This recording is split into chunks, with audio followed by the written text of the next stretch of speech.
When I die, tell my good friend Summer, no need for a tombstone, just hang this silver bracelet on my grave, so it's easier for you to find me. On the 327th day after my death, my college classmates organized a reunion, and they still spoke of me with utmost contempt.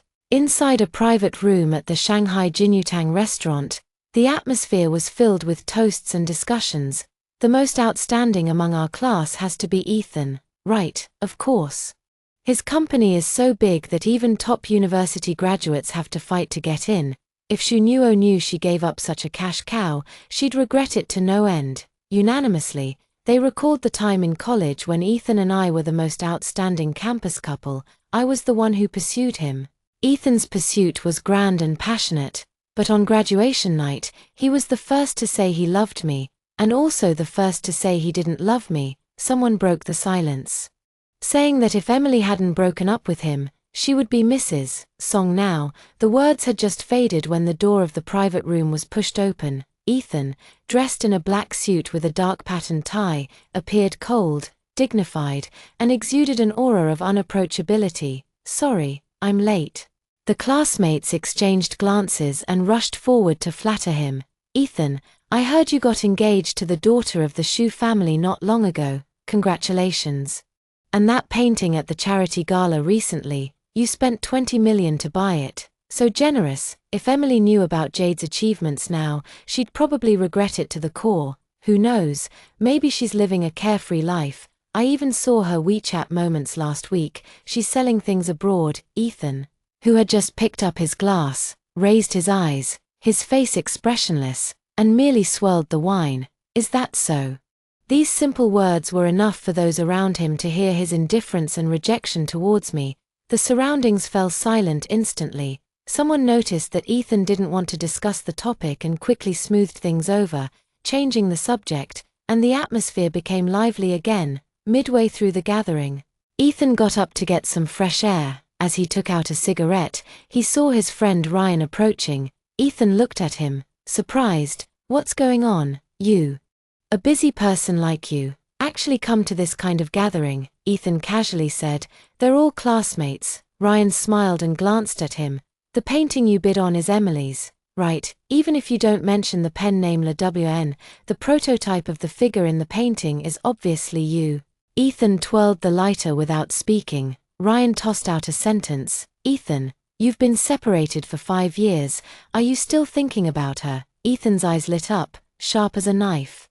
As he swept over Ryan, "You're overthinking it. A painting based on me, being used as gossip fodder. I just find it disgusting." Ryan finally breathed a sigh of relief. "That's good.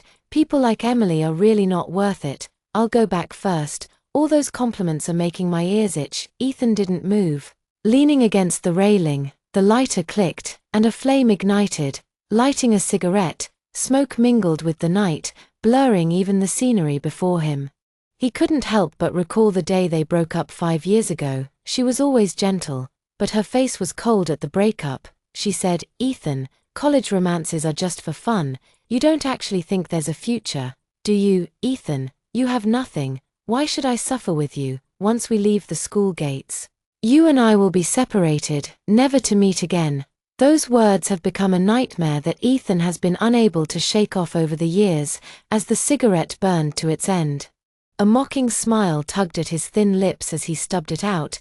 The assistant's call came just in time. "Ethan, the donation procedures have been completed. To thank you for your kindness, the organizers said they can fulfill one reasonable request you have." Ethan was silent for 2 seconds, then said coldly, "Have the author of this painting come to thank me in person." After hanging up the phone, the sound of rain outside suddenly grew louder. He suddenly remembered that year in the heavy rain.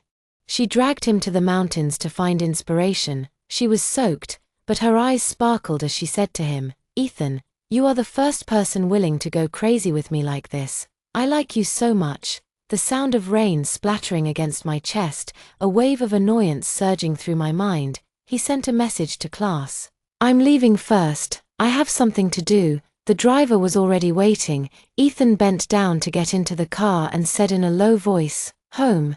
The rain enveloped the sky and earth, and as the car moved forward, a familiar detached villa came into view. That was where she used to rent, but now it was his home. Sophie, wearing her home clothes, came out of the kitchen and handed him a warm drink, her voice gentle. "It's raining hard outside, have some of this." The sweet and cloying scent of brown sugar ginger tea pricked his nose, and Ethan frowned. Sophie panicked slightly. "What's wrong?" "I saw you wrote in your WeChat moments that this is good to drink on rainy days. I thought you liked it." Ethan didn't respond.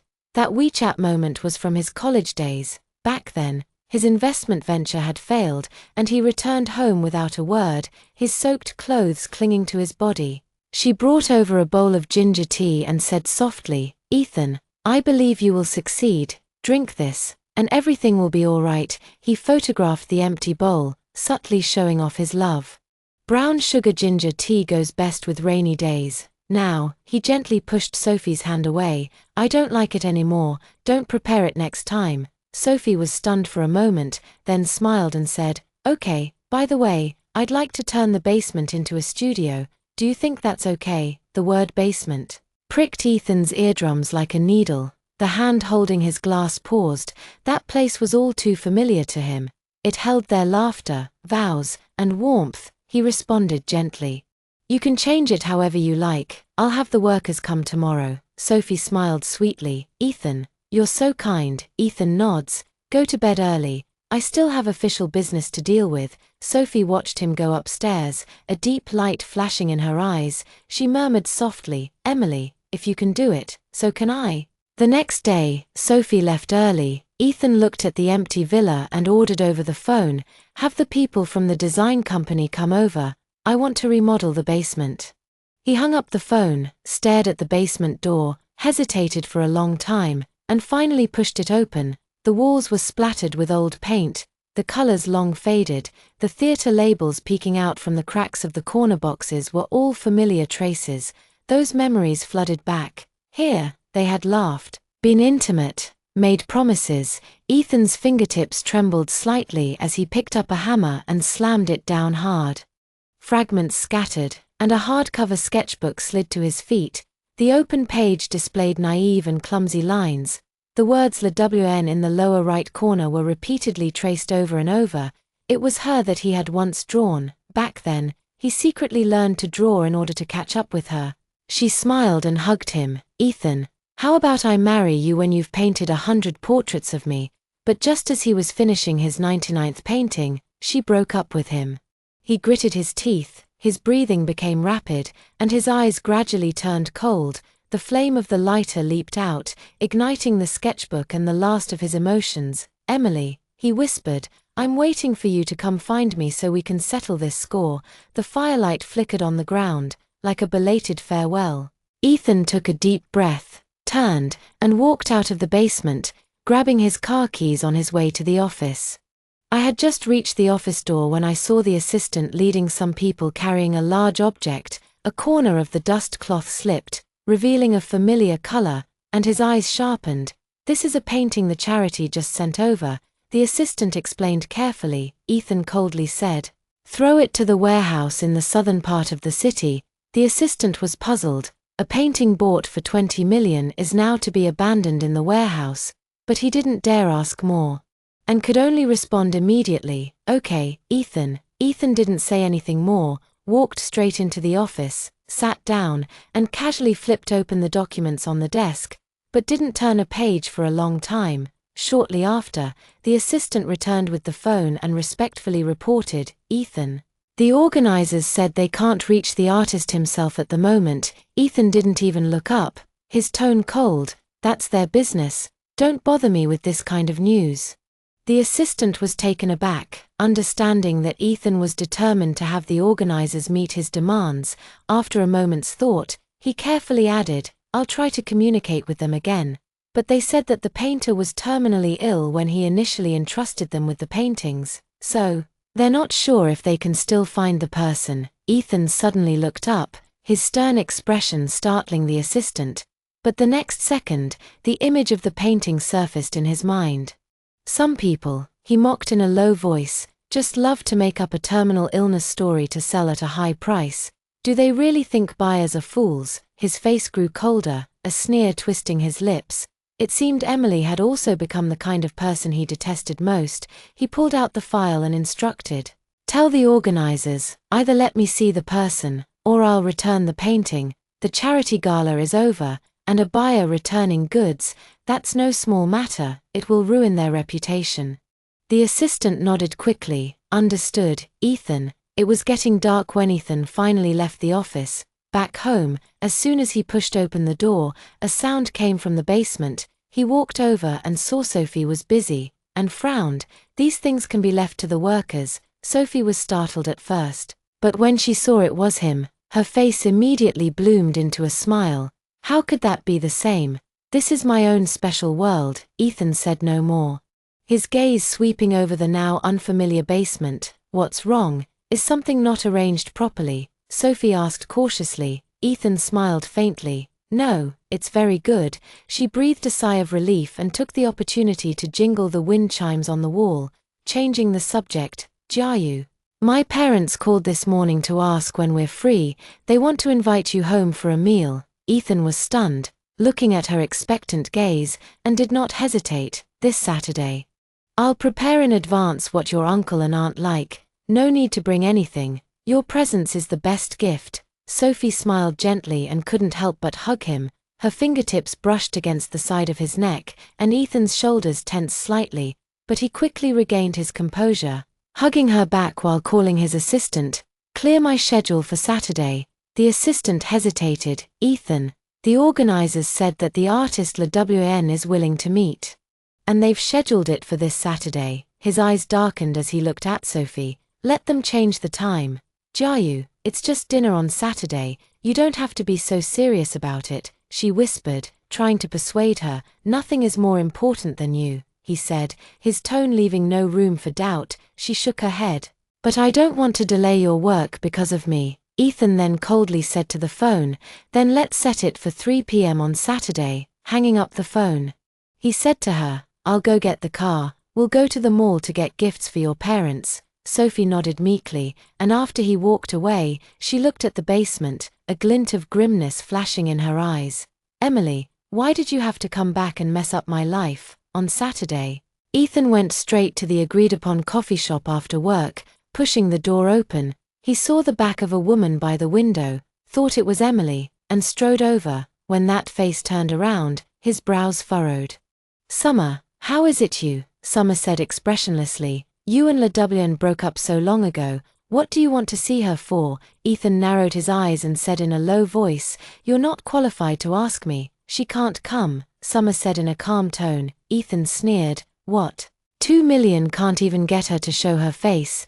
Does she think she's too noble?" Summer felt stung, anger igniting in her eyes. "Ethan, Emily is already dead." Ethan's lips curled into a sneer. "Dead, huh? You guys are putting on quite the convincing act." He stopped arguing and stood up coldly. "I'll only pay the balance when I see her, otherwise, she won't get a penny." With that, he walked out of the cafe and started his car. Seeing Summer chasing after him, he stepped on the gas without hesitation. He wanted to see just how far this fake death act could go. That evening, Ethan and Sophie returned home and were stunned to see a middle-aged man sitting on the sofa as they opened the door. It was a familiar face. "I had mentioned my father to him and shown him photos.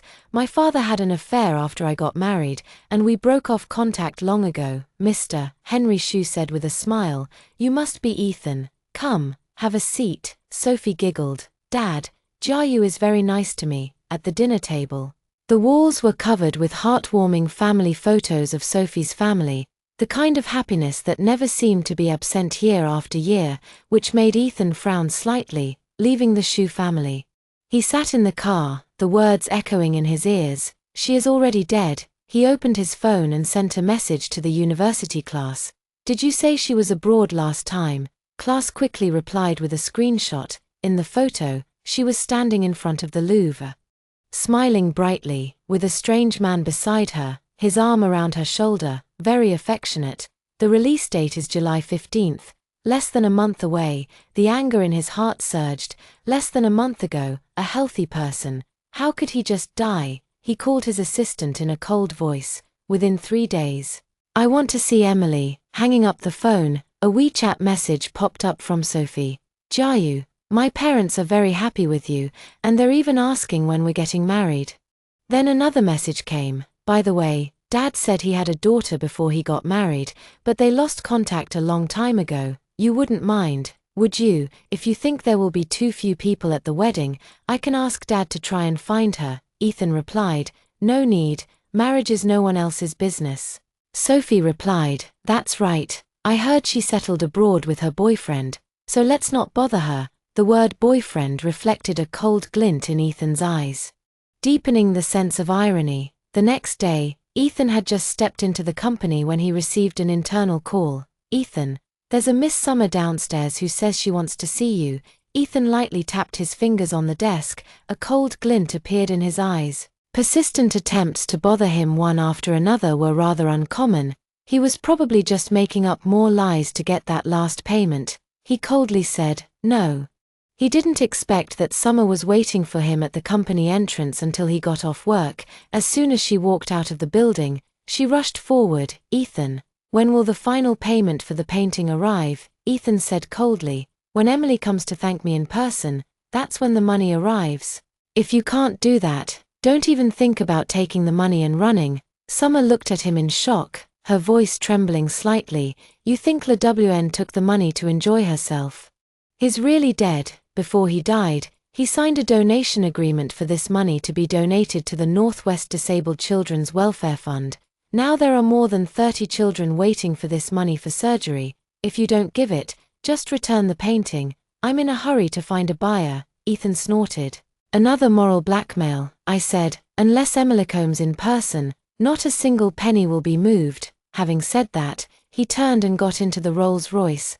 The car drove away slowly, and he looked at the helpless Summer in the rearview mirror, feeling inexplicably irritable. He subconsciously took out his phone and searched for Northwest Disabled Children's Fund. His fingertip slid across the screen until he saw the donation list, and his eyes suddenly stopped. In the rear column, it read, Donor, LWN. Ethan frowned. Could it be, she really did these things, thinking of Summer repeatedly insisting that Lewin is dead? He pursed his thin lips and immediately instructed the assistant, find a way to find out the current whereabouts of Emily, and his medical records. Okay, Ethan. When the car stopped at the villa, we ran into Sophie who was about to leave. Ethan asked softly, seeing her flustered expression, what's wrong?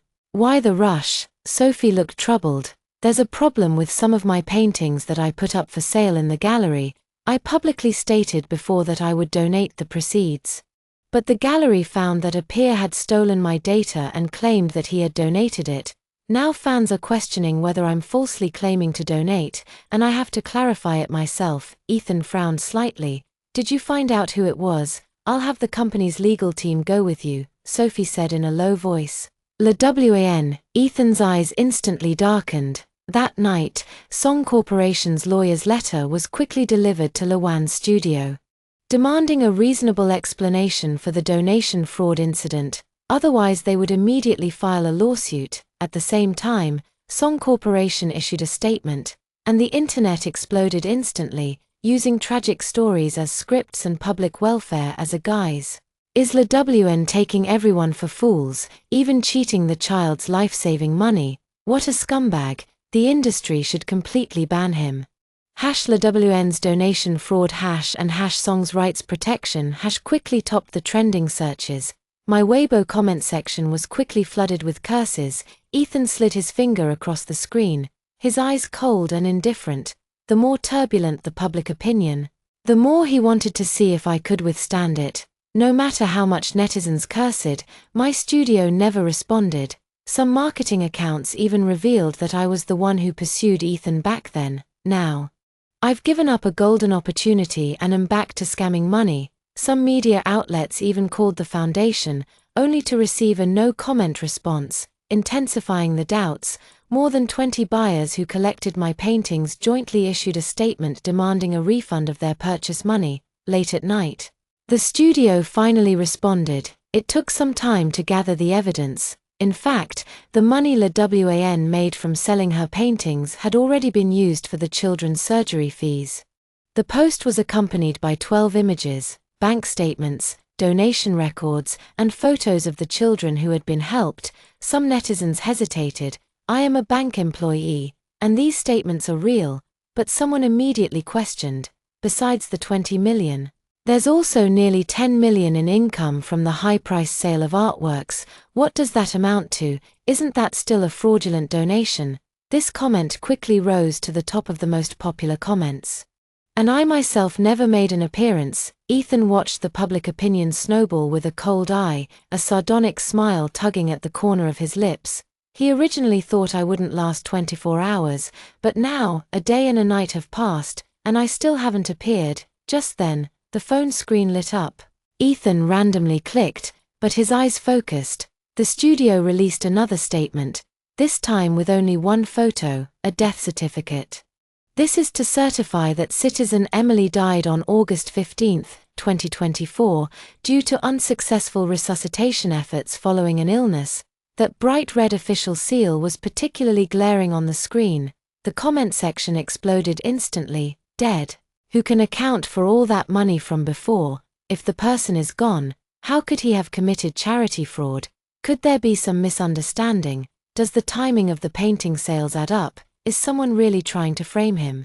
The wind is beginning to shift. Ethan stared at the death certificate, feeling utterly absurd. He was silent for a moment, then saved the screenshot of the moment's post that class had sent him earlier, posted it directly to Weibo, and added a cold caption, "Emily, what exactly was your illness?" In the photo, "I'm smiling brightly with a ruddy complexion, looking nothing like someone on the verge of death." After venting this frustration, he tossed his phone aside and ignored it. At that moment, Sophie came over with a plate of fruit and said gently, "Jayu, I'm sorry to trouble you with my affairs." Ethan shook his head. "Your business is my business." She smiled charmingly and asked softly, "By the way, Mom and Dad asked when we're getting engaged. What do you think?" Ethan hesitated, suppressing the complicated feelings in his heart. "Don't rush. After dealing with this matter, I'll clear your name and then talk about the engagement." Sophie responded with an okay, but turned back before leaving to remind her, "Jayu, you need to hurry. My parents are already starting to prepare the dowry." The word dowry made Ethan frown. He suddenly remembered that Song's mother had given me the family's silver bracelet before she passed away, saying it was a betrothal gift for his future daughter-in-law. The crack in his memory was torn open at that moment, and he pursed his lips, forcibly suppressing the surging memories. That night, he tossed and turned, barely closing his eyes. The next morning, Ethan had just stepped into the office when he saw a pale-faced Summer approaching him. Ethan rubbed his temples and instructed the security guard, "Please escort her away. I don't want to see her at the company entrance again." Summer was stopped. She couldn't believe it, her voice choked with emotion. "Ethan, every word La WN left behind before her death was her wish.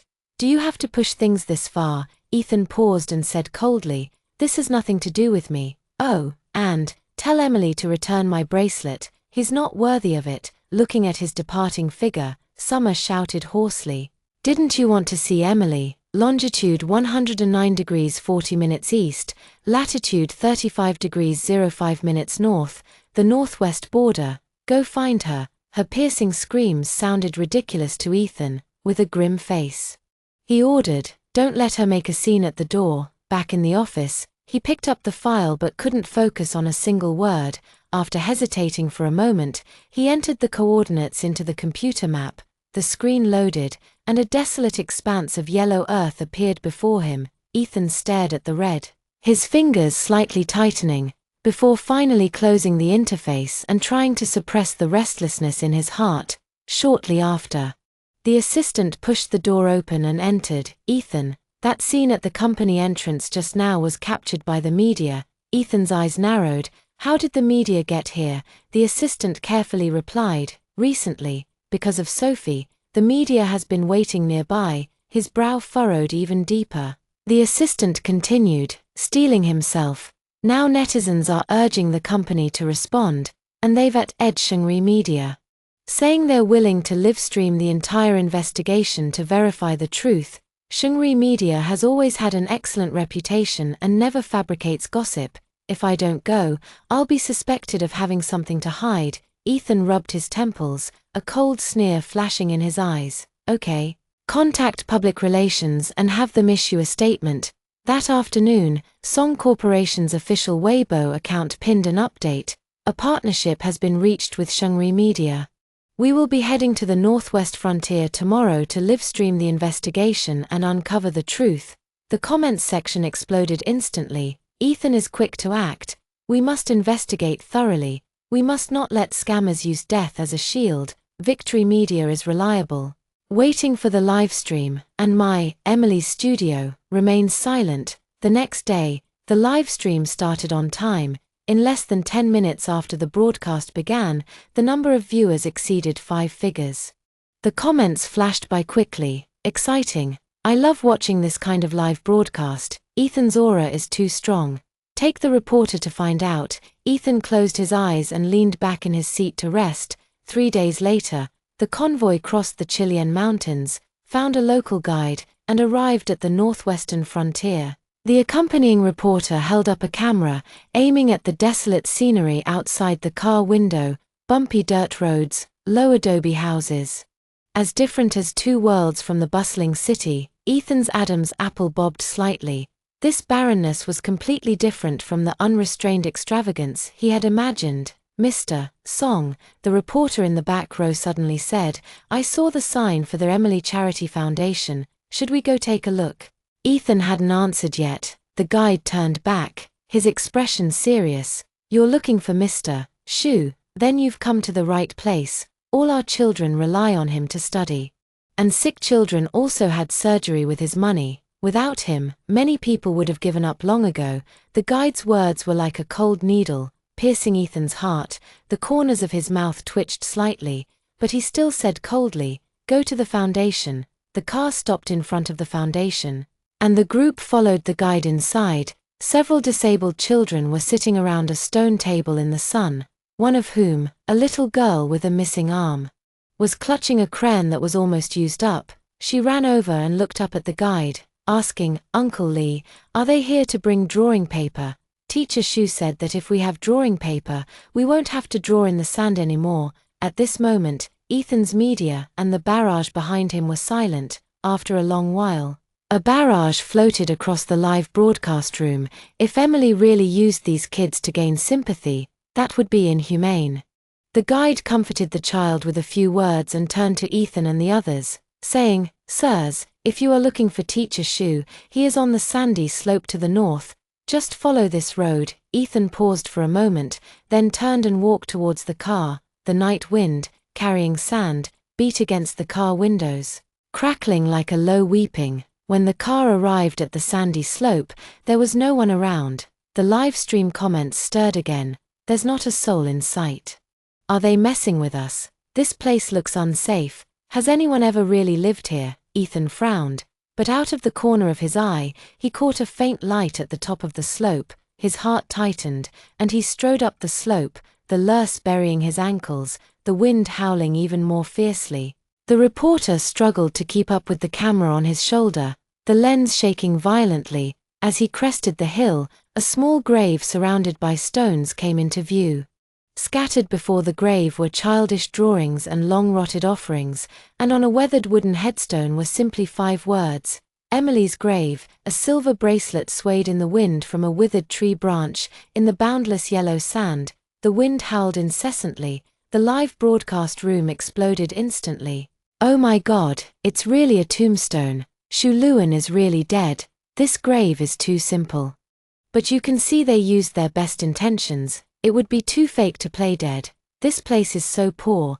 The offerings are probably the only good things they're willing to take out. Down the slope, the villagers rushed over upon hearing the news. Some carried hoes, some leaned on crutches. And there were also women and children who had sneaked along. The old village chief, leaning on his cane, Mr. Li Bo, stepped forward and said in a solemn tone, I am the village chief. Just call me Mr. Li Bo. Teacher Shu's grave was built according to our village rules. Are you here to film his deeds? A woman interjected. Teacher Shu came 5 years ago, clean and tidy with his drawing board on his back, like a tourist from the city. Everyone thought he wouldn't stay long, but he ended up staying for 3 or 4 years. Mr. Lebo sighed. Seeing that the children in the village had no school to attend, he paid to repair the abandoned primary school and taught voluntarily. Another gray-haired grandma wiped away tears and said, "That's right, my legs aren't good, and he often comes to help me fetch water and fix the roof, and he even teaches my granddaughter to draw." The villagers chattered, each sentence like a hammer blow. Ethan's mind was a mess, but he couldn't say a word. The live stream chat started to turn around. "Oh my God, this is completely different from what was rumored before. If he were a swindler, how could he have persisted in a place like this for so long? Teacher Shu is a good person. More people should know his story." As night deepened, the road became difficult to travel, and the group was forced to stay overnight in a villager's home. In the early morning, hurried footsteps and a woman's cries suddenly came from the courtyard. "Something terrible has happened. Xiao Shichu is coughing up blood, coughing badly, and his face is pale." Ethan jerked up, put on his coat and rushed out of the house. There was the boy who had been sunbathing the day before, curled up in the woman's arms, with blood still lingering on his lips. The village doctor said, "We need to get him to the town hospital right away, or it'll be too late." The woman's voice trembled with despair. Ethan shouted without hesitation, "Quick, bring the car over." He carefully took the child, settled him in, and instructed the reporter to bring the camera. The car bumped along the uneven dirt road, and the morning wind in the northwest was as cold as a knife, making everyone's hearts hang in the balance. The woman choked back tears and said, "After Teacher Shu passed away, his friends continued to donate to the foundation. We had already contacted a hospital in the province, and they said they could operate on the child once the final payment for the painting arrived. But that money never came. We scraped together what we could for half a year, but we only managed to get a small fraction of it." Ethan's heart sank. It was him who had been convinced that Emily was feigning poverty to scam money, so he had been delaying the final payment. It was him who had caused Little Stone, who should have had the surgery long ago, to be delayed until he was coughing up blood and in critical condition. This realization pierced his chest like a sharp blade, chilling him to the point of numbness in his fingertips. The car finally arrived at the town hospital, and the doctor hurriedly rushed Little Stone into the emergency room. Ethan stood in the corridor, his face pale, and he didn't take the water offered by his assistant. An elderly doctor with gray hair passed by and, seeing the villagers, casually asked, "Is this for Little Stone's treatment?" The reporter quickly followed up, "Do you know this child?" The old doctor sighed, "Ms. Shu has talked to me about this child's illness many times."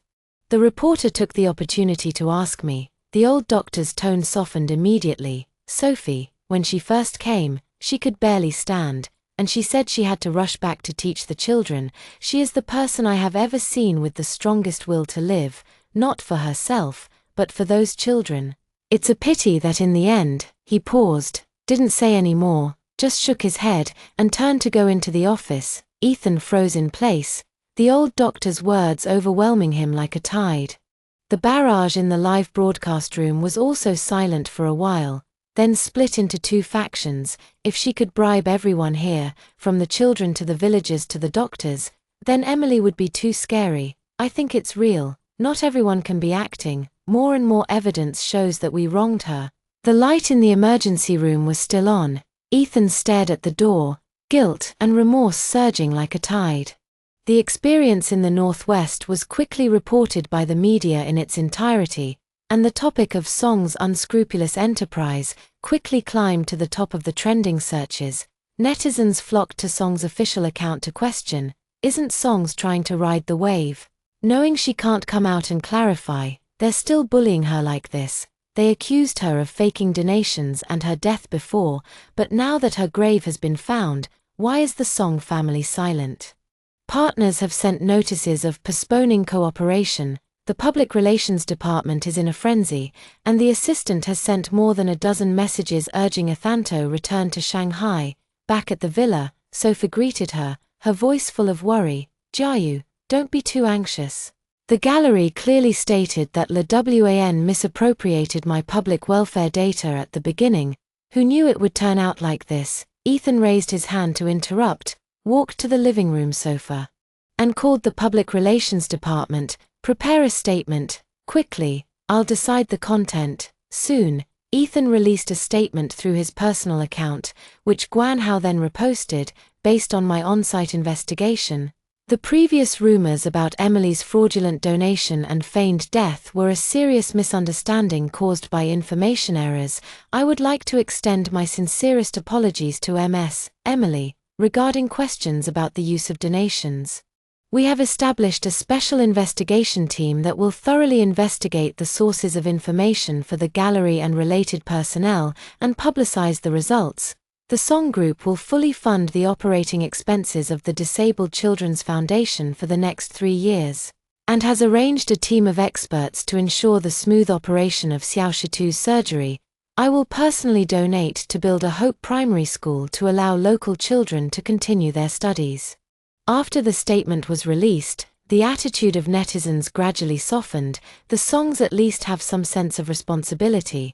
I hope they do as they say. What a pity about Emily. Why do good people never live long? Sophie, seeing that public opinion had stabilized, thought the crisis was over and said softly, Jiayu, the songs have just overcome a difficult time.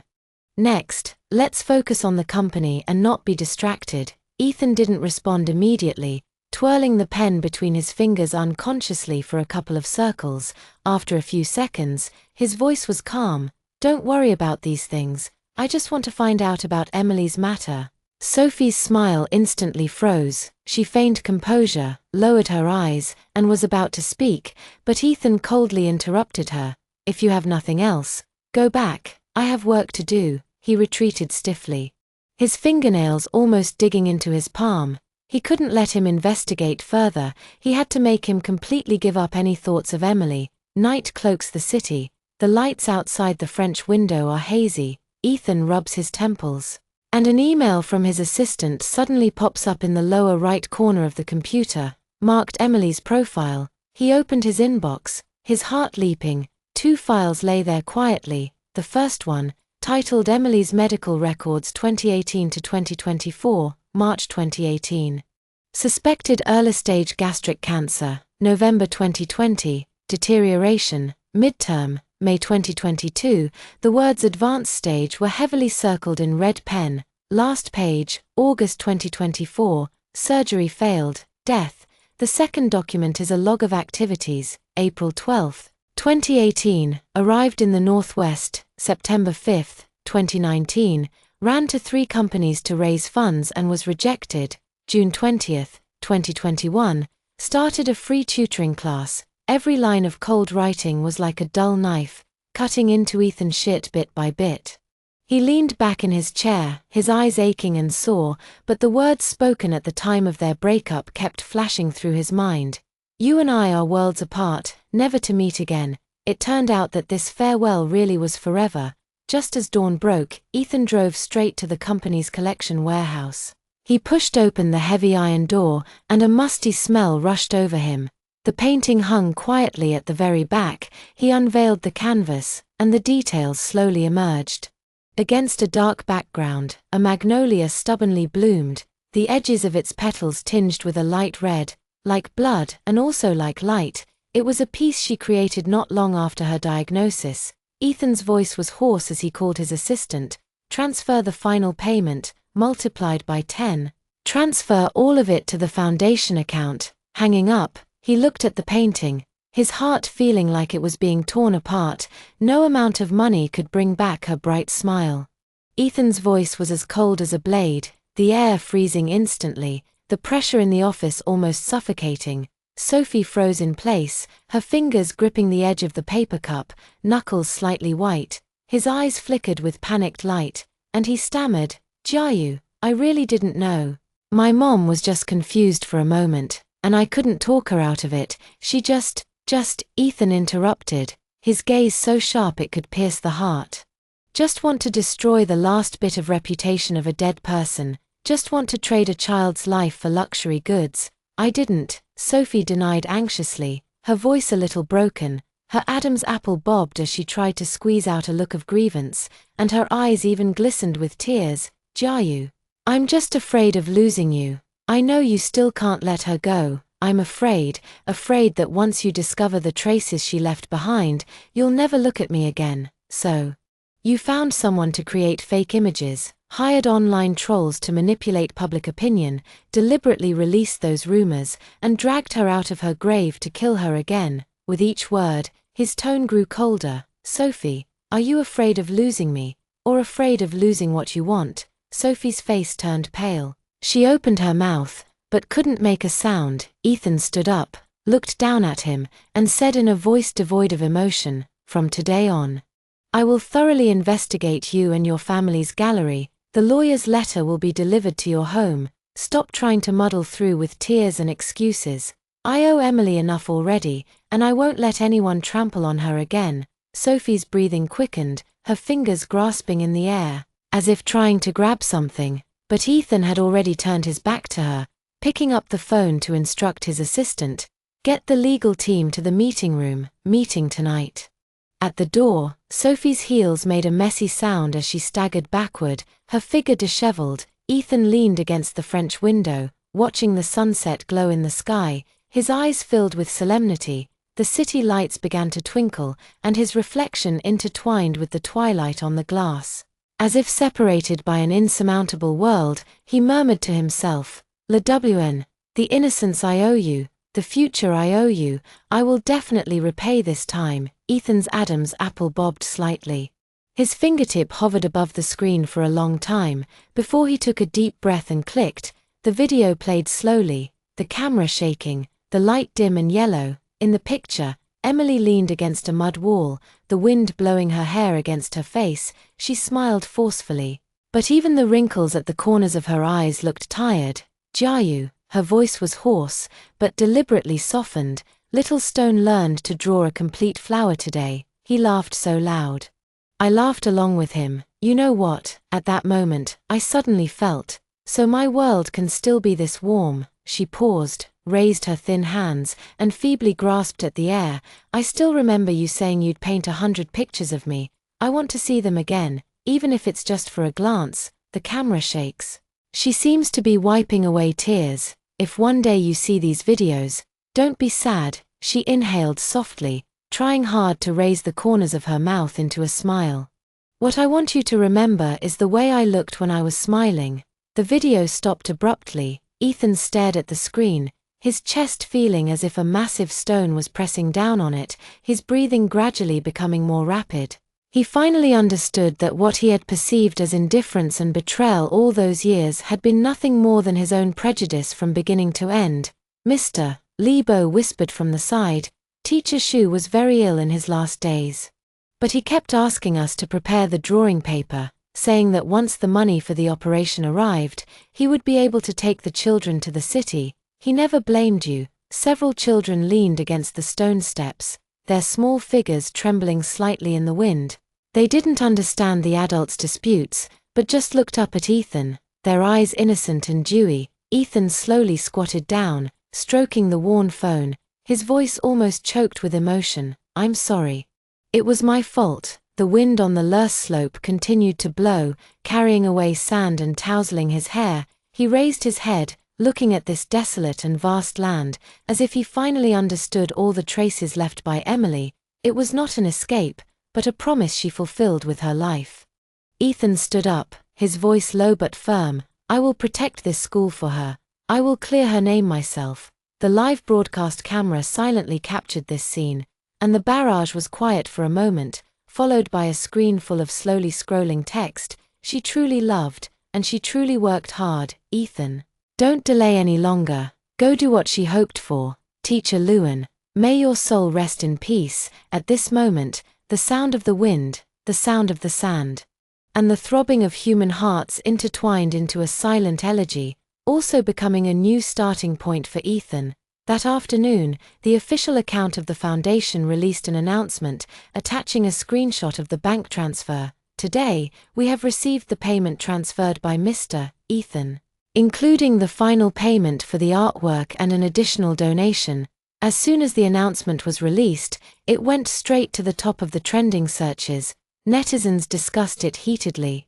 "This time, Ethan is really being generous. Really shelling out the big bucks. The previous doubts were almost completely swept away, and voices of approval gradually gained the upper hand. Just as public opinion was turning in my favor, a screenshot suddenly surfaced online.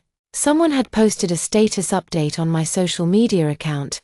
The timestamp showed it was yesterday. In the photo, I was wearing a beige dress, standing in front of the Louvre, smiling brightly. With a man standing next to me with his arm around my shoulder. The caption was inflammatory: "Emily never died, it was all an act." The photos were frantically reposted, and some netizens began to waver again. What's going on? Didn't all the evidence point to her death? Could it really be a fake death? The photos look pretty real, not like they're photoshopped. Public opinion swayed once more. My studio immediately issued a statement. The picture was a composite, and the account had been taken over by someone else. But the controversy did not die down. Ethan just returned to the office from the warehouse when he saw the photo, and his heart sank. The me in the photo was clearly from my university days, but the background was an unfamiliar scenic spot. He got Summer's contact information from the assistant and called her immediately. "What's going on with that account?" The other end was silent for a few seconds. "I'm not sure. When I went to cancel the account before, they said a relative of LWN had applied to keep it, so it couldn't be cancelled." Ethan frowned, as if something flashed through his mind, but he couldn't quite grasp it. After hanging up, he leaned back in his chair, his fingers unconsciously tapping the table. Too coincidental to the point of being unsettling. He immediately instructed his assistant, "Investigate, track down the original source of this photo immediately, and have the technology department fully assess any traces of photo editing. I want them to pay the price." He had just handed the photos to the technical department when the office door was pushed open. Sophie came in with coffee, deliberately circling around him, and said coyly, "Jiayu. The wedding company said they can produce the initial engagement banquet proposal next week. I've picked out a few venues. Would you like to take a look?" Ethan looked up, his gaze indifferent. "The company has been busy lately, so let's not talk about the engagement for now." Sophie's smile froze, but she forced herself to put the coffee beside him, her fingertips deliberately brushing the back of his hand. "The online reviews about you are warming up. Now is the perfect time." Ethan casually retracted his hand, staring at him, a hint of doubt suddenly rising in his heart. He had previously said that he never contacted me and only knew there was someone like me. But would half-sisters really have no interaction at all? He suddenly changed the subject, his tone calm but probing. "Lawan's social media account was not cancelled because relatives applied to preserve it. Did you know about this?" Sophie visibly paused, her smile freezing for a moment. He originally thought this photo would make Ethan disappointed in me again, but he didn't expect to be questioned about the account. Her eyes unconsciously darted around. "I've never contacted my sister. So how would I know? It's probably relatives on her mother's side." Ethan was about to continue questioning when his phone rang. A call from the investigation team. He turned on the speakerphone. "Ethan, the initial photo analysis is out, and it's confirmed to be a photoshopped composite. Also, the IP address of the account that posted it is overseas, but we've locked onto several associated devices, and further tracking will take more time." The office fell silent instantly. Sophie's face turned pale. The outsourcing team thought they had done a perfect job, even routing the IP overseas, but they didn't expect the flaws to be exposed so quickly. If they investigate further, it could very likely involve him. He forced a smile. "Jiayu, you go ahead and get busy. About the engagement, let's talk about it later. I'll go back now." He practically fled, his high heels clattering frantically on the floor. Ethan watched his hurried figure, tapping his fingertips lightly on the table, then dialed his assistant's number, his tone stern. "What's the progress on the gallery's public welfare fund flow that I asked you to investigate? Speed it up, and put the report on my desk no later than the day after tomorrow." Hanging up the phone, he looked out at the traffic. Sophie's momentary panic, Mr. Henry Shu's words, just this one daughter, fragments pieced together in his mind, and he even had a terrible thought. My death, I'm afraid, is inextricably linked to the Shu family. Otherwise, Why would I have gone to such a remote northwest region alone, and for so many years? Thinking of this, Ethan clenched his fist. No matter who it is that keeps slandering me, he will get to the bottom of it. 2 days later, the report on the gallery's public funding streams was on his desk. The conclusion is shocking. Multiple charitable donations flowed into third-party shell companies. As for the claim that LWN stole public welfare data, after investigation, it was an internal gallery staff member who tampered with the original records and framed me. That afternoon, Song Corporation's official account released an announcement, fully restoring the truth. The previous Lawan's charity fraud was false information and had nothing to do with the deceased painter Emily. At the same time, bank statements and original data screenshots from the gallery were attached, solidifying the evidence. The comment section exploded. "This is disgusting. They don't even spare the deceased. Ethan, sue them quickly. We must make these people pay the price. Give Teacher Shu a clean slate." Some people also keenly asked, "Isn't this gallery under the name of Ethan's fiancée? Does this count as an internal mishap?" When the public opinion was at its peak, Sophie rushed into the office with red eyes, lunged at the desk, and clutched the paper cup tightly. "Jiayu, I really didn't know about the gallery." Ethan looked up, his voice icy. "Not you." Sophie quickly changed her tune. "It was my mom. She used my account without permission to buy luxury goods." Ethan sneered. "Your mom? How much more do you want to make up?" Sophie panicked. "I can show you the transfer records." Ethan cut it off decisively. "Leave these to the legal department," he pleaded. "Jiayu, we're practically engaged." "Engaged?" Ethan coldly pulled back his sleeve. "I will not be engaged to someone with a tainted past." Sophie turned pale, her crying stopped abruptly. "If you are innocent, justice and the law will not wrong you." Ethan stopped looking at him. He quickly handed over all the materials to the police, including the bank statements of embezzled donations and falsified data. Watching the police car leave the Song Corporation building, he turned and went back to his office to handle the follow-up. In the evening, the police sent the progress report. The transfer of funds from the gallery account to the shell company was indeed done by Mrs. Lily Shu. The staff who tampered with the public welfare data have already surrendered themselves. Mrs. Lily Shu offered to double the refund of the embezzled funds and additionally compensate the gallery with 500,000 yuan for medical assistance to disabled children in northwest China. The chain of evidence was flawless, but Ethan felt uneasy. It was too neat and too timely, as if someone had prepared an escape route in advance. The phone vibrated, and he saw the contact labeled Mr. Li Bo. And his tense nerves finally relaxed a little. Previously, he had asked Mr. Li Bo to notify him immediately if he found anything he had left behind. After getting through, Mr. Li Bo trembled with excitement. "Mr. Song, the children found Ms. Shu's old cell phone, and it has videos she recorded. I'll leave right away." Ethan felt a heavy clench in his chest, and his fingertips were trembling. He immediately asked his assistant to book the fastest flight. The next day, he arrived in the northwest. The car bumped along the dirt road of Laomiao town, and the yellow Lurs slopes and adobe houses flashed past the window. His mind was filled with Mr. Li Bo's words. What will I say in the video? Did I leave any words for him? As soon as he arrived at the foundation, Mr. Li Bo and the children were waiting on the steps. The children swarmed up to him.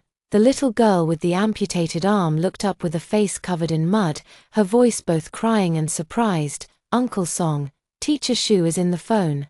She's still talking to us." Ethan crouched down and gently touched her head. The corners of the old phone were worn smooth. "It was my old white phone. And the back was covered with stickers drawn by the children," Mr. Li Bo said. "We found it in the interlayer of the easel in the classroom. It took a long time to charge it up." He took a deep breath and opened the album.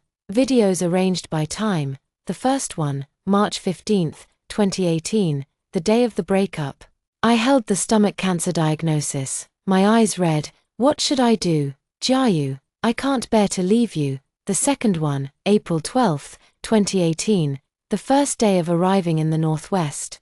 "I stood on the dirt road, smiling brightly. I've come to the place I've always wanted to visit. Jiayu, look, The sky is so blue here, it's just a bit windy. One video after another, recording me teaching children to draw their first sun, setting up a free studio in an abandoned cowshed. In the shots, I always had a smile. Even if I occasionally frowned while clutching my stomach, I would quickly adjust my expression. The further back I went, the more unsettling the cover became. I was visibly thinner, with a pale complexion, and always wrapped in a thick coat. Ethan's finger hovered over the screen, almost afraid to continue, until the last video, dated August 15, 2024, the day I passed away. In the scene, I was lying in a hospital bed, my face almost transparently white.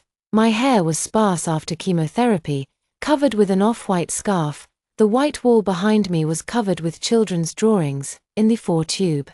The medicine dripped down, as if timing my life. I forced a gentle smile at the camera. Actually, the treatment is really painful. The first chemo made me throw up until I couldn't stand, but I can't let go of those children. I taught them to draw their first picture, taught them to read and write, so I have to hold on. No matter how much it hurts, even if it's just to teach them one more day, to be with them one more day. The wind whispers through the hospital room, hoarse and cold.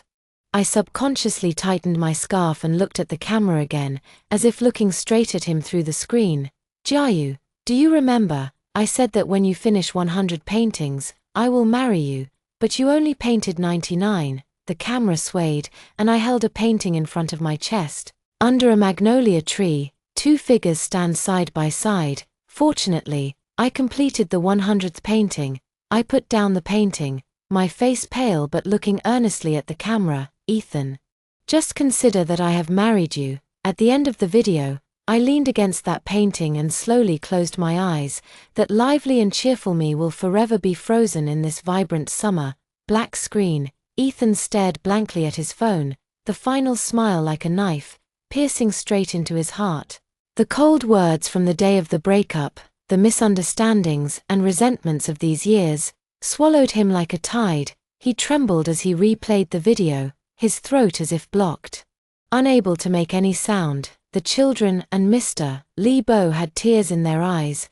The girl with the severed arm gently tugged at his clothes. Uncle Song, Teacher Shu said that she would turn into a star and always watch over us. He looked up at the clear blue sky in the northwest, asking himself in his heart, if he had shown a little more care, a little more trust, would he have noticed her abnormality, accompanied her to fight against the illness, and not let her suffer alone. After a long while, he got up, solemnly put his phone away, and said to Mr. Li Bo and the children, I will take care of you on her behalf. On the way back, the highway was smooth, but his heart was in turmoil. He was immersed in the shock brought by the video until the driver reminded him, Ethan, we're here. He got out of the car, looking at the villa that once held countless memories, and suddenly felt it was both unfamiliar and glaring. He strode inside and went straight to the basement.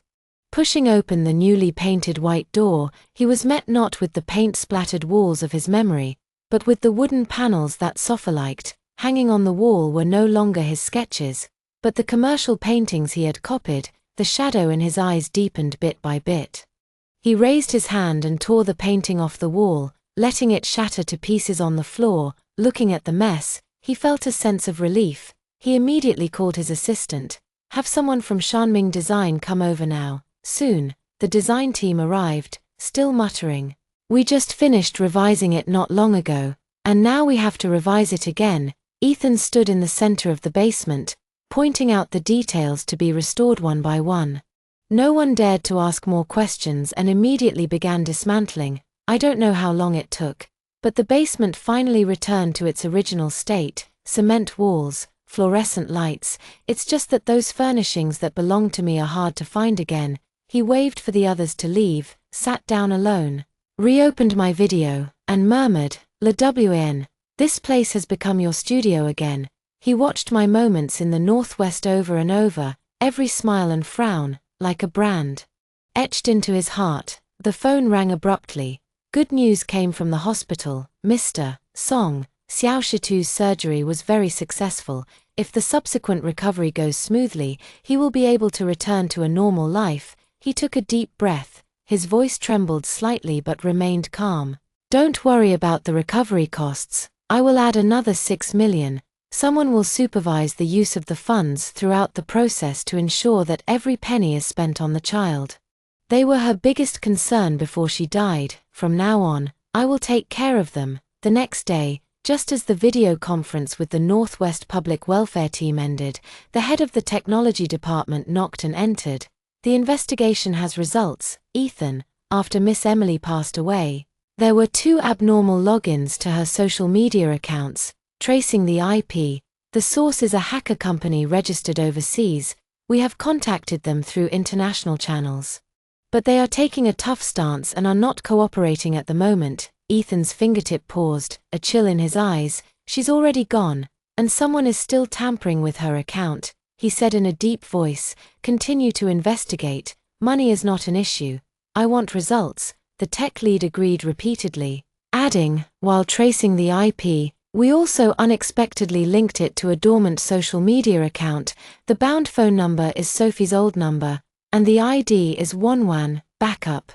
The relevant documents have been sent to your email." Ethan's eyes narrowed. Perhaps the last clue about her is hidden in that forgotten backup. The 2 characters WNWN were like an electric shock, instantly hitting Ethan. "It was her exclusive nickname for me in college." Her originally stern expression softened instantly, and even her breathing unconsciously slowed down a bit.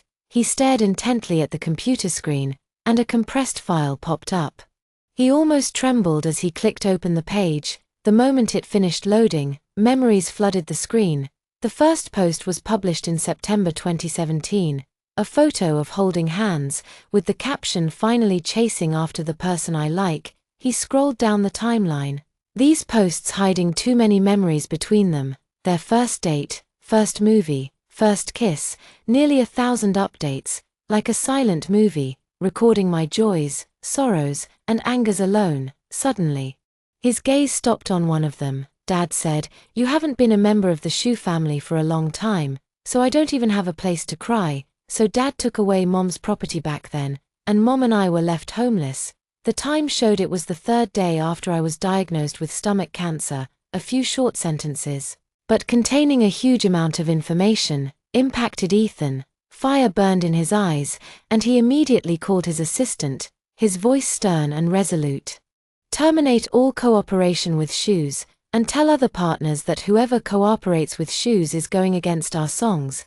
The next day, Mr. Henry Shu was stopped in the lobby of the song group. He claimed to be Ethan's father-in-law. The front desk quickly called to report, and Ethan, who was in the office, instructed the assistant to bring the person up after hearing the report. As soon as Shu Fu entered the door, he threw the letter of intent on the table and questioned urgently, "Jiayu, you have to give me an explanation. Why did you suddenly terminate the cooperation?" The partner said they received hints from Song Shi and didn't dare to cooperate with us. The bank also suddenly withdrew the loan. "Did you do it?" Ethan didn't get up, but quietly looked at Shu Fu. "Didn't your good daughter tell you that we have already cancelled the engagement?" Shu Fu was stunned. The angry expression on his face instantly turned to confusion. "Cancelled? That girl didn't say anything when she came home. Did she make you unhappy? I'll go back and teach her a lesson. You don't have to target our Shu family because of this." Ethan smiled lightly upon hearing this, and changed the subject. "Are you at ease spending Shu Luan's mother's property?" Ethan's voice was soft, yet it struck Shu Fu's heart like a heavy hammer. Shu Fu's expression became unnatural, his fingers subconsciously clenching the hem of his clothes. What should he say? Ethan looked at his appearance and felt only irony.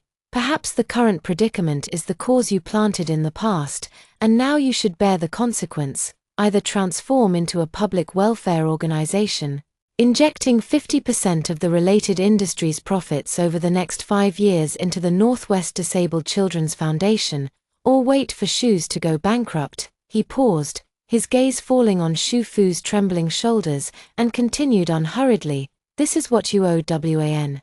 Song Jiayu looked at Shu Fu slumped on the ground, her eyes devoid of any emotion. She nodded towards the security guards at the door, instructing them to take him away and, in the future, Any member of the Shu family who came to the company should be directly escorted out without notification.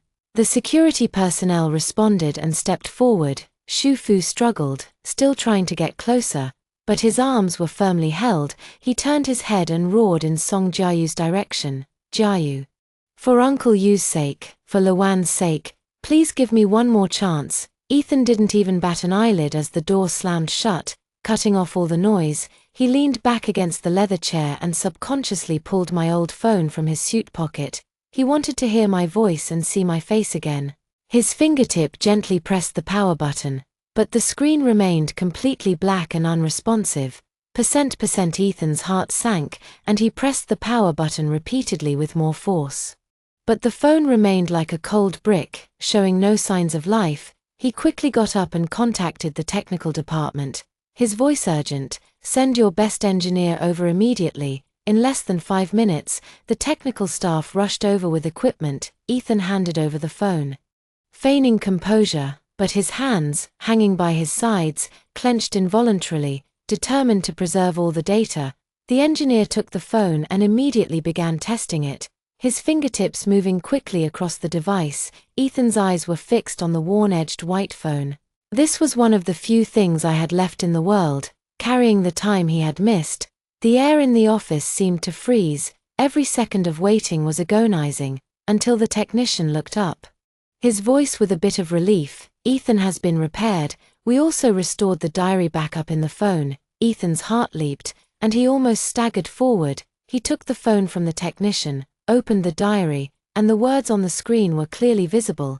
I received the diagnosis report on March 12, 2018. It was stomach cancer. Jiayu had just started his business, and I couldn't let him get distracted, so on March 15, 2018, I broke up with him. I said I thought he was poor and didn't want a future with him, but that wasn't true. He is the most outstanding person. The disappointment in his eyes was so heavy, and my heart ached, but I couldn't turn back. Arrived in the Northwest on April 12, 2018. The sky here is very blue, but the wind is too strong and it hurts my eyes. I hope Jiayu can forget me, find a healthy girl, and live a stable life. The lines of text were like dull knives, repeatedly cutting into Ethan's heart. All these years, he thought I had betrayed and abandoned him, and hated me for so long. After calming down, Ethan immediately contacted the Northwest Disabled Children's Foundation, proposing to set up a special medical fund in my name. The donation ceremony was scheduled for a week later. At the foundation's small courtyard, Ethan specifically asked the staff to hang the children's paintings all over the courtyard walls, including a painting of Teacher Shu and sunflowers by a girl with a missing arm, and a painting of the starry sky in the northwest by Xiao Shichu. Each painting had a childish touch, but it contained the children's deepest longing for me. On the day of the ceremony, the sun in the northwest was particularly bright, and Ethan stood on the stage to deliver a donation speech. In recent years, Emily has been committed to public welfare activities in the Northwest. The LWAN Medical Fund established today will use all funds in the future for the children's post-operative rehabilitation and medical assistance. The local media's camera lenses flickered non-stop, fully recording this scene. After the ceremony, reporters surrounded Ethan, pressing him about my deeds. Ethan pulled the village chief aside, asking him to tell the story in his place. The village chief spoke with great emotion, and every detail he shared moved everyone present. That evening, the local television station broadcast a special report on the donation ceremony. In the report, children said to the camera that Teacher Shu was an angel sent to save their village, and everyone said he was their great benefactor. After the program aired, it caused a sensation throughout the province. More and more people began to pay attention to my deeds, and they donated money and goods to the foundation. Many volunteers even signed up to teach in the Northwest. Ethan looked at the media reports on his phone and whispered to himself, "LWN, you see, your kindness deserves to be known by more people." As soon as the news of the Song Group establishing the LWN Medical Special Fund was pushed out by the media, it was quickly spotted by sharp-eyed netizens. The topic of Song's charity and Shunwuowen quietly made it to the trending searches.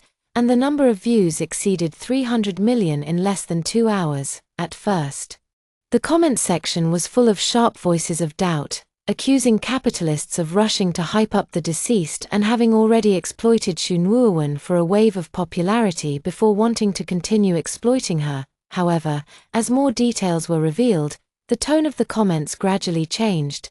Someone posted a detailed list of Song's donated supplies, which included much-needed thickened cotton clothing, non-slip cotton shoes, and other daily necessities for the children, as well as writing utensils, paper, and books, and even desks and chairs suitable for disabled children. Considering their needs, others discovered that the first batch of funds had already been allocated and many medical devices had been added to the local health center. As netizens watched these concrete actions being implemented, they couldn't help but wonder, what exactly is the relationship between Ethan and Emily to go to this extent? If it's just compensation, this is doing too much. A netizen claiming to be an alumnus of our school published a long article, revealing the long-sealed past between Ethan and me. The writing didn't have fancy rhetoric, just trivial memories. They were always seen together and strived for their respective goals. I once thought this was the most beautiful form of love. Emily could accompany Ethan in starting a business, and Ethan would also accompany Emily in the studio until late at night. At the end of the long article, the poster also lamented how they only had eyes for each other back then, and how they ended up separated in different places. Underneath this long post, more than a dozen university classmates successively left messages to confirm that the whole college was shipping their CP back then. Who didn't know that Song Jio went to the Academy of Fine Arts to audit scientific painting for Emily? Netizens were shocked by this news and left messages one after another. Ethan and Emilius to be a couple. A rising star in the art world and a business genius, a perfect match. No wonder the Song family could reach this level. Netizens' imaginations ran wild, and they speculated, the love story between me and Ethan. Did we break up before? Now Ethan turned love into hate and only realized after Shu Luan died. Someone mentioned the Louvre photo from before, and someone immediately retorted that the picture was obviously photoshopped, and the light and shadow were all wrong. A comment was pushed to the top and expressed everyone's doubts. Who hates him so much that they won't let him go even after death? The replies below instantly became lively, and someone immediately responded, who else could it be? Ethan's former fiancée, who is said to be Emily's sister. They both studied painting. But she has never been as famous as Emily. How could Ethan like such a person? Even more explosive revelations followed. A netizen claiming to be a gallery staff member revealed that Sophie bribed staff to frame Emily for charity fraud and even attached a screenshot of the chat history to frame Emily. She's a dead person. Why should she compete with me? These words instantly ignited public opinion.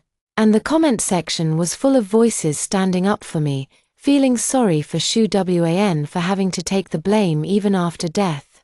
How could Sophie be so vicious? Doesn't her conscience hurt? Aren't they sisters? How can you be so malicious? Ethan had just stepped out of the company elevator when Sophie rushed forward, grabbing his arm. Her voice was tearful, almost hysterical. Ethan, why are you suppressing Shu? I don't even blame you. But why do you love Shu Luan so much? What do I lack compared to him? Sophie's voice was tearful, and her makeup ran as tears streamed down her face. Who has been by your side all these years? Shu Luan has been gone for so long, and I've been the one with you. Ethan stood there, his face as cold as ice. You will never compare to him. He turned and left, leaving the security guards to drag the slumped Sophie away. He felt that this was far from enough. Those who had bullied you should not be punished so easily. The next day, the overseas hacking company finally relented regarding the theft of my social media account. When the final report was delivered to Ethan, it was drizzling outside. She looked at the report, her expression icy as she read the confession of the person in charge, identifying the buyer behind it all. MS. Sophie contacted us through an encrypted email, requesting the fabrication of photos. The report also included numerous transfer records. Ethan examined the report carefully for a while, his eyes filled with suppressed anger. He immediately called his assistant, his tone unquestionable, and instructed him to contact the police. compile all the evidence, submit it, and demand an immediate investigation. The assistant didn't dare delay, and within half an hour, he arrived at the police station with all the evidence. After verifying the evidence, the police formally opened a case against Sophie for defamation that same day. On the third day of the investigation, the police received a new lead. Technicians recovered deleted files from Sophie's computer and discovered an encrypted folder containing an electronic diary. Between the lines, it revealed her twisted extremes and calculations. Shu Luan, why? He's just a pathetic wretch. Why does he have such a great boyfriend like Jiu?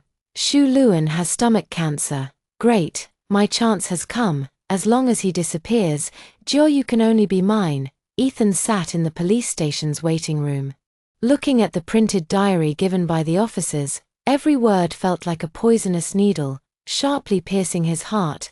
The evidence was undeniable, and he had prompted the police to accelerate the arrest of Sophie. At 2:15 p.m., Sophie attempted to pass through the security checkpoint using a forged ID, but was caught on the spot by police who had been waiting. At the moment of being stopped, Sophie's disguise completely fell apart, and he struggled wildly, shouting, "Let me go, I'm innocent."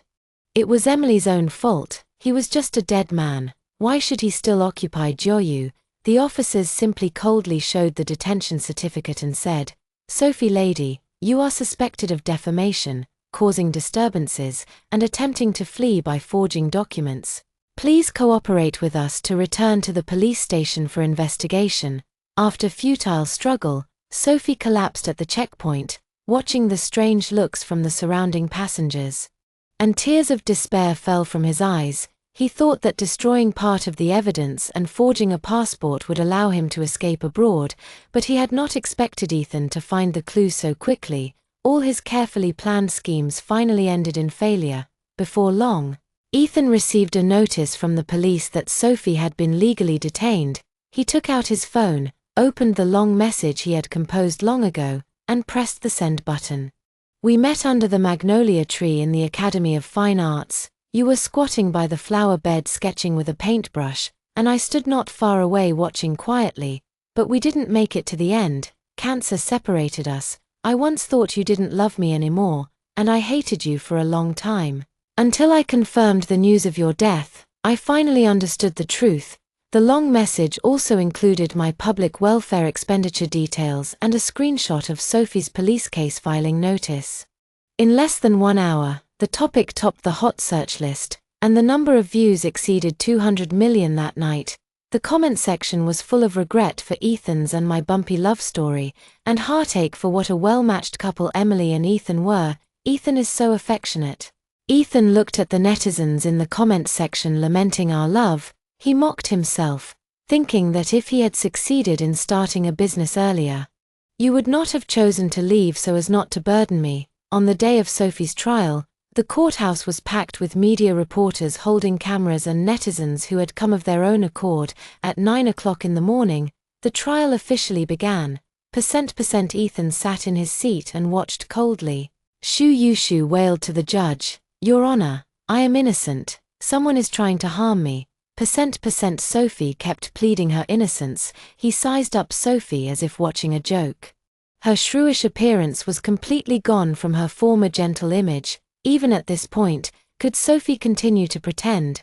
One piece of evidence after another was projected onto the big screen and read out one by the judge, smashing Sophie's defense. The pitiful look on his face instantly disappeared. His lips pursed into a line, and a look of resentment gradually appeared in his eyes as the judge announced the sentence in court. 2 bailiffs stepped forward to hold Sophie's arms on either side, preparing to lead him away from the defendant's seat. Just as he was being dragged away and turned around, he suddenly broke free from the bailiff's grip and lunged towards Ethan on the opposite side, roaring, his voice piercingly loud throughout the courtroom, "Ethan, you don't know, do you? Shu Luan was pregnant. You have a child." These words exploded in the courtroom like a thunderclap. Ethan jolted from his seat, his body instantly turning cold, his ears ringing. "A child? His child with you?" Sophie, watching his shocked and bewildered expression, a twisted smile appeared on his face. Guess where that child is?" As soon as he finished speaking, he was forcibly dragged out of the courtroom by the bailiffs. After the court session, the court quickly issued the final judgment. Sophie was convicted of multiple crimes, fined 1 million yuan, and sentenced to 2 years in prison. On the day the judgment took effect, Sophie's gallery was sealed by the Market Supervision Department according to law, and the door was covered with notices. The Shu family also completely declined due to this turmoil. Partners terminated their contracts one after another, and banks tightened loans. Mr. Henry Shu and Mrs. Lily Shu had to sell their properties to repay their debts, moving from a luxurious mansion to a dilapidated small house in the suburbs, still burdened with huge debts. The once infinitely glorious Shu family has now completely fallen, and even relatives who once relied on them to get started are unwilling to accept them. After the trial, Ethan immediately called the private investigator. His voice filled with unprecedented urgency and a hint of barely perceptible trembling. "Immediately check all of Shu Luan's medical records from 2018, whether it's public hospitals or private clinics, at any cost, as long as you can find a clue." Hanging up the phone, he pressed his temples with both hands. His heart felt like it was being squeezed tightly, aching terribly. Why did Luan hide the fact that she had a child? Where is the child now? Countless questions twisted around his thoughts like vines, almost suffocating him. He drove overnight to the northwest, with Sophie's verdict. He went straight to my grave. He put the verdict next to the tombstone, next to which were piles of stones carved by the children themselves. Each stone painted with various patterns. Ethan squatted down, gently stroking the tombstone, his voice gentle and full of guilt. "The bad guys have been punished. No one will bother you anymore." In the distance, the laughter of children came from the foundation's courtyard, where Little Stone was leading the newly joined children in a game. Ethan stood up, gazing at the lively scene, and suddenly felt a sense of support in his heart. He and I have a child. This is the only bond left between him and me, and she vowed to find this child. Over the next 3 days, Ethan barely closed his eyes. The office light stayed on all night, and the desk was piled with printed medical record lists. The time span was too long, and most of the archives from that year had been archived and sealed, making the search far more difficult than expected. He didn't dare to let go of any subtle feedback, even if a clinic replied that there were no relevant records. He would have his assistant verify it again, carefully verifying every possible clue. The private investigator also sent real-time feedback, but the news that came back made him feel heavier each time. The detective had searched my medical records, but there were only records of chemotherapy and cancer checkups. None. There was no information related to pregnancy checkups. On the dawn of the 4th day, the detective finally sent an anomaly report, and athanapined it almost immediately. The report showed that in March 2018, I did have a record of visiting the Municipal People's Hospital, but the corresponding department and diagnosis in the archive system were all blank. The detective noted that the hospital archives did not have the original file. The doctors who treated him back then have all left, and their contact information cannot be traced. Just when the clues he had painstakingly found were about to be cut off, he suddenly remembered that Summer. Summer was my best friend, and he couldn't possibly know nothing about me. He immediately called Summer, and it wasn't until the 3rd try that the call was answered. Ethan tried to keep his voice down, but he couldn't hide his urgency. "I want to talk to you about Le WN, especially about whether he mentioned children to you before he left in 2018. There was a long silence on the other end of the phone, and Summer sighed softly, his voice full of complexity. "You never told me about what happened with the child." Ethan said that what Le WN wished for might not be true. Ethan's tone was firm. "That was the last bond between me and Le WN. I will not give up searching." After a few seconds, Summer slowly said, "After Le WN left, there are still some of her belongings. I have never dared to touch them. I'll go back and sort them out again to see if I can find any clues. I'll let you know as soon as I have any news." After hanging up the phone, Ethan didn't stop his search. He immediately had people inquire about the hospital's long-term employees, trying to find a breakthrough. With the help of an old colleague, he finally found Dr. Zhong. who had left 3 years ago and was the doctor who treated me in March 2018. Ethan drove to the small clinic that Dr. Jong opened after leaving the hospital and explained his purpose. He handed over a photo, and Dr. Jong looked at it for a long time before slowly saying, "I remember this girl very clearly." As he spoke, he took out a medical record from the drawer, which read 2018. Opening the medical record, he found my consultation history. The patient was about 6 weeks pregnant. Ethan's eyes froze, a flicker of surprise crossing his face as he saw the pregnancy conclusion. Dr. Jong pointed at the medical record and continued, saying that I came alone, my face as white as paper, complaining of severe stomach pain. She was so happy when she found out she was pregnant. Dr. Jong's voice lowered, tinged with regret, but at that time, I was in the early stages of stomach cancer, and I had to take medication and undergo treatment. Her body simply couldn't handle the burden of pregnancy. Hearing this, Ethan's fingertips trembled slightly, and he had a bad feeling about what would happen next, but she was very insistent on keeping the child, and asked if she could make it to the birth without taking medication. I tried to dissuade her for a long time, saying that the risk was too great, and it could very well lead to 2 deaths. Later, I don't know what happened, but she suddenly changed her mind, saying that a child that no one was looking forward to shouldn't be brought into the world to suffer. Ethan felt a pang in his heart. How could no one be looking forward to it? They had even imagined what their child would look like, arguing over who the child would resemble. Even though she said that, she prepared so many little clothes and toys while she was in the hospital. During the surgery, he insisted on not having general anesthesia, shaking violently, tears streaming down his face. Ethan couldn't help but interrupt. His heart felt like it was being hammered, the pain unbearable. "Don't say any more, Dr. Jong." Dr. Jong stopped talking and looked at him for a long while. "Young man, if that little girl hadn't looked so pained at the time, I wouldn't have remembered it for so long." Ethan clutched his heart and squatted down, the pain in his heart almost unbearable. "You should go look at the surveillance footage from that time, then you'll know how heartbreaking her condition was then." She got up to say goodbye to Dr. Jong, and drove to the Municipal People's Hospital to find that surveillance footage, in the corner of the Municipal People's Hospital's archive room. The dust-covered surveillance hard drive was slowly connected to the device. The moment the screen lit up, Ethan's breath hitched. In the footage, I was wearing a baggy hospital gown. Even with the blurry surveillance pixels, I could still clearly see the dark circles under my eyes and the sunken cheeks. My once vibrant and radiant face was now just a withered, pale mask. I sat on the edge of the hospital bed, my back against the cold wall. The sound recorded in the monitor was crackling with static, somewhat broken. "Doctor, is there really no other way to keep this child?" In the footage, I raised my hand and gently placed it on my lower abdomen, a delicate light flickering in my eyes, my expression tender yet expectant. But when the doctor shook his head and said that if I didn't terminate, neither I nor the child could be saved.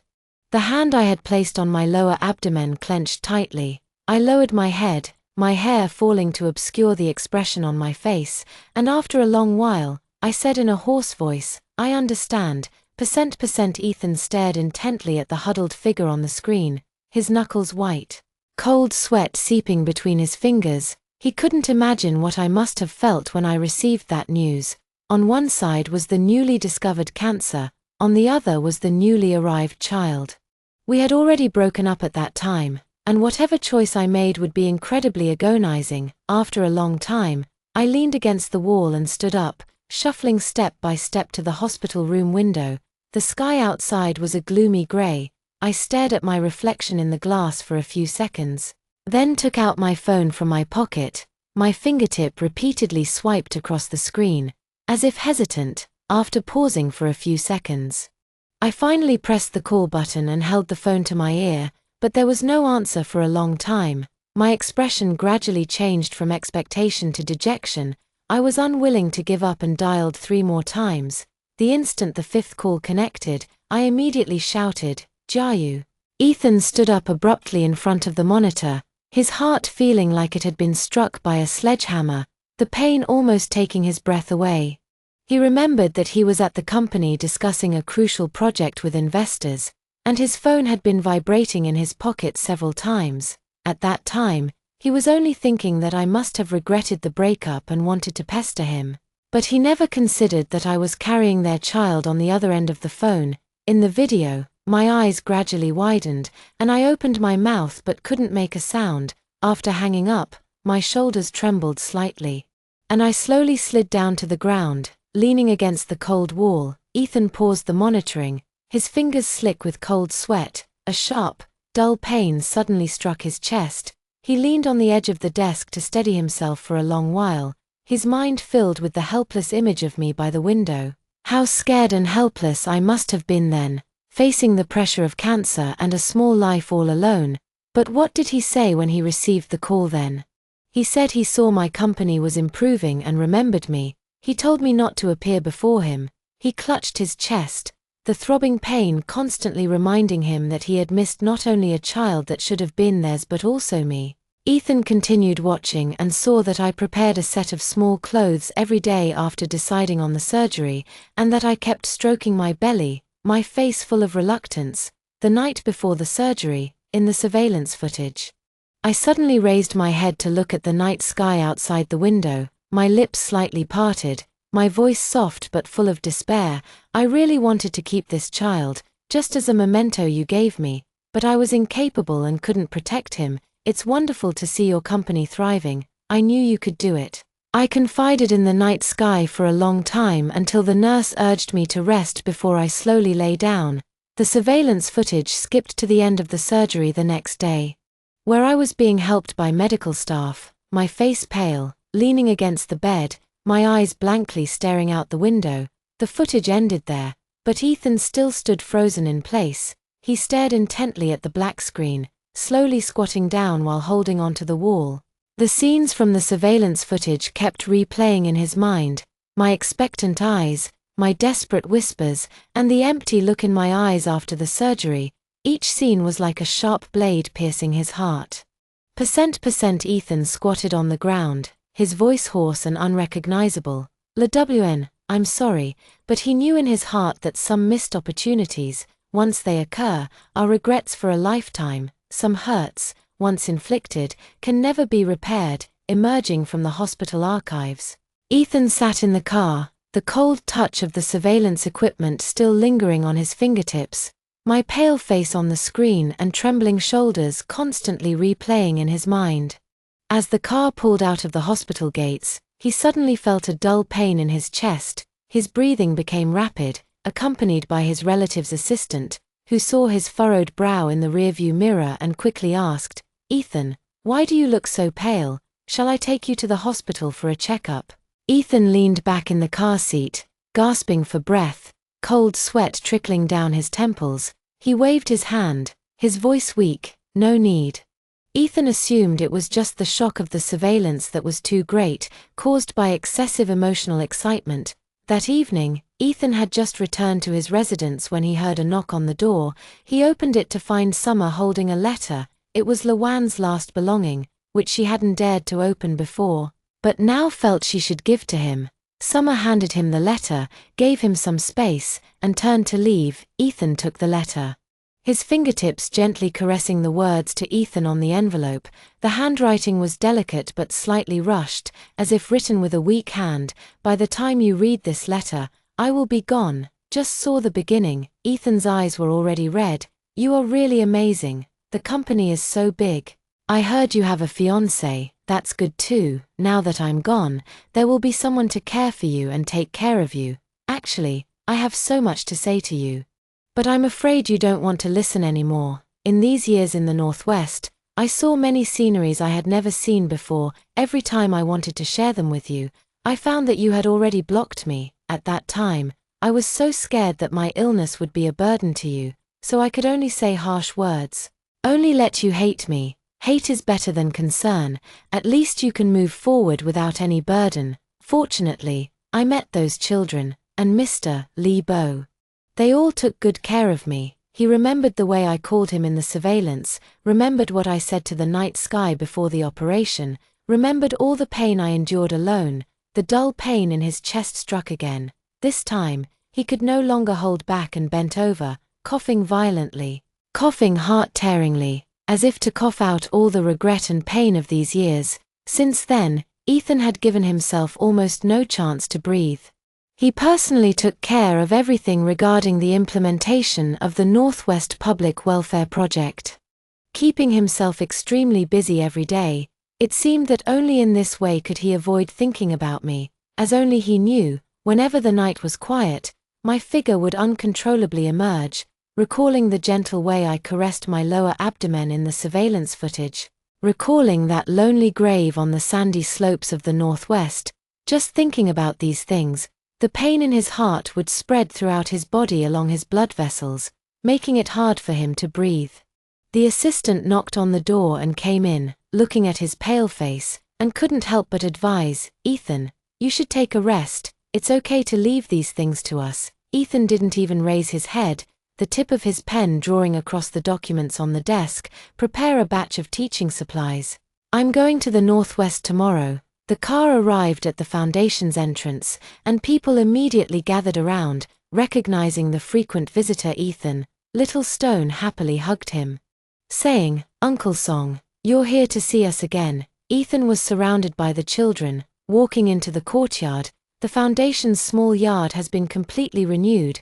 On the east side of the yard, a small wooden pavilion has been added to the open space, and the flower beds in the center of the yard are filled with sunflowers, their golden discs facing the sun, like a small sea of flowers. This is the beautiful scene he and I had once dreamed of. Ethan squatted down, his fingertips gently touching the petals of a sunflower, smiling as he said to the children, "You've taken great care of the yard." As he stood up, his vision suddenly went black. He had only taken 2 steps when the dull pain in his chest struck again. He instinctively grabbed the nearby table to keep himself from falling. His fingers were white from gripping so tightly. The little girl noticed his abnormality and looked up, asking worriedly, "Uncle Song, what's wrong?" Ethan took a deep breath to ease the discomfort before taking the children into the activity room. "Uncle's fine, just a little tired." After the event, Ethan noticed that his recent heart palpitations were abnormal, so he drove to the hospital to check his eyesight. The beeping of the electrocardiogram machine was particularly piercing. The doctor, holding the examination report, frowned and said, "Mr. Song, you have dilated cardiomyopathy with heart failure." The assistant beside him exclaimed in surprise, "Heart failure?" Ethan was also stunned, his fingertips trembling slightly. The doctor pointed to the curve on the report and said in a serious tone, "Your myocardial contraction function has declined, and there is a risk of sudden death at any time. You must be hospitalized for treatment immediately." Ethan sat on the hospital bed, repeatedly folding and unfolding the diagnosis report in his hand. He suddenly raised his hand and pressed his chest, a familiar dull pain spreading, stronger than ever before. He asked softly to the empty ward, his voice choked with suppressed sobs, "Is this my punishment?" The pain became clearer, each heartbeat like a tear. He understood that the pain I had endured back then was far more than this. He only has a heartache now, and this bout is almost unbearable, while I had to endure the torment of chemotherapy day after day.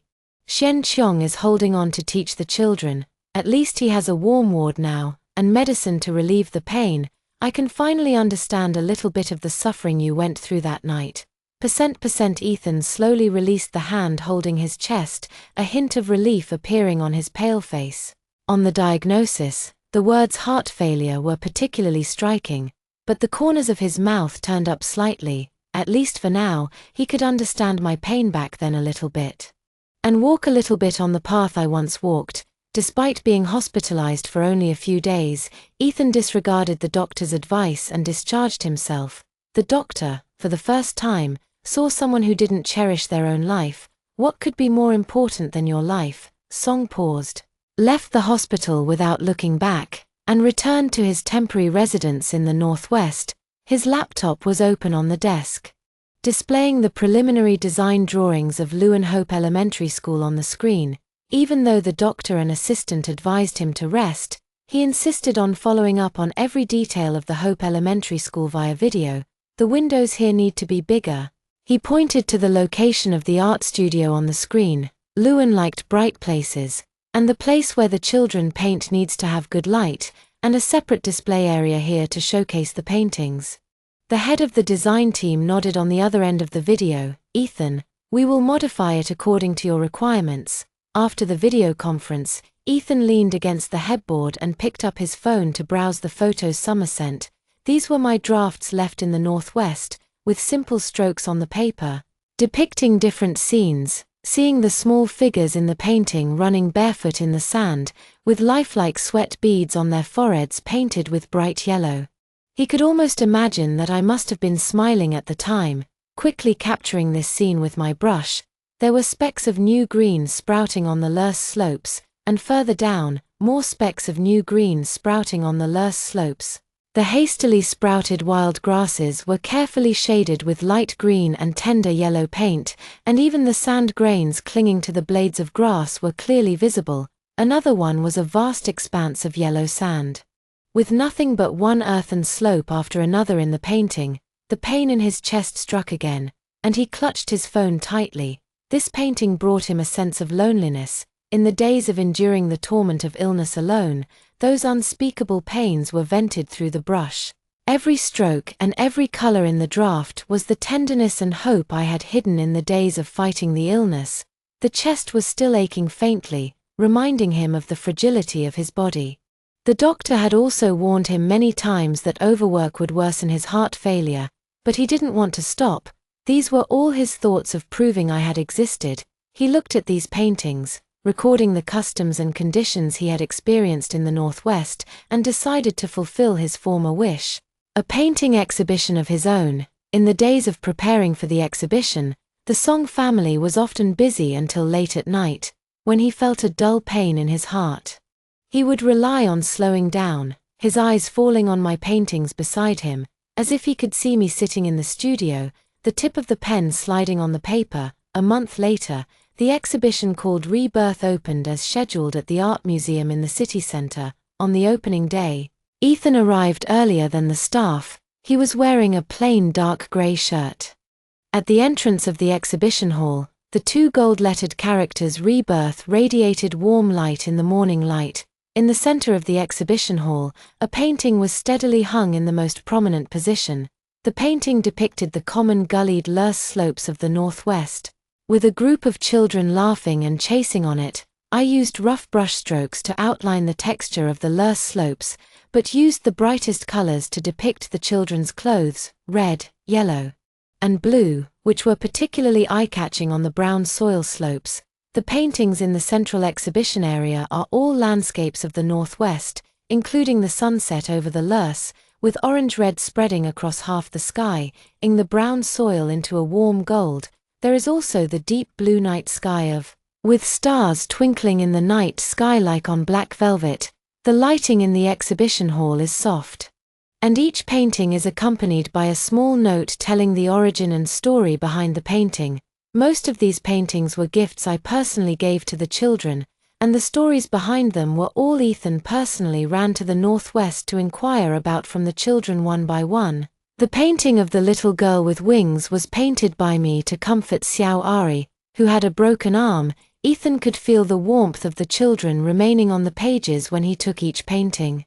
He understood that these words were by no means ordinary paintings to the children, but the light I left in the children's hearts. At this moment, these paintings hang in the exhibition hall, piecing together a new look. Ethan stands before the paintings, a dull ache faintly throbbing in his chest. Yet he can't help but slightly upturn the corners of his mouth. He seems to see the expression on my face as I painted each picture, the love hidden in the paintings, finally poured out to the world in this exhibition. From time to time, viewers stop in front of the paintings, whispering discussions, saying that the painter named Shu Luan must be full of love. Ethan stands not far away, listening to the comments of the visitors. He held this exhibition to let my gentleness be seen and my hope be conveyed. As dusk falls, Ethan comes to the depths of the exhibition hall. A stifling pain strikes his chest again. He holds onto the display stand to ease the pain. His eyes sweeping over the sky full of paintings, the sunshine, the sea of flowers, the smiling faces of the children in those paintings, all are the marks I left in the world. As long as these words are still here, as long as someone remembers my name, I will not truly leave. The exhibition was extremely successful. Open for 2 weeks, crowded every day. After the art exhibition, Song Jiayu took the paintings to the northwest and placed them in a specially built exhibition room. Using the success of the exhibition as a reason, he discussed with the village chief about holding a banquet to celebrate. On the day of the banquet, the sky in the northwest was exceptionally blue. In the courtyard of the foundation, children used colored chalk to draw magnolias and sunflowers all over the ground. Uncle Lee led the villagers to buy a simple banquet under the gazebo, with northwest mixed grain rice and stewed potatoes on the table. Not many people were invited. Mostly children from the foundation related to me. Villagers and Summer and Ethan attended in simple white shirts, with a magnolia pinned to their chests. Only he himself knew that this was a belated wedding. After the banquet, she came to my grave alone. Songs floated from the courtyard, carrying the most sincere blessings and the longest-lasting promise. She would protect this land for me, and protect those children. In the days that followed, Ethan expanded the late foundation nationwide.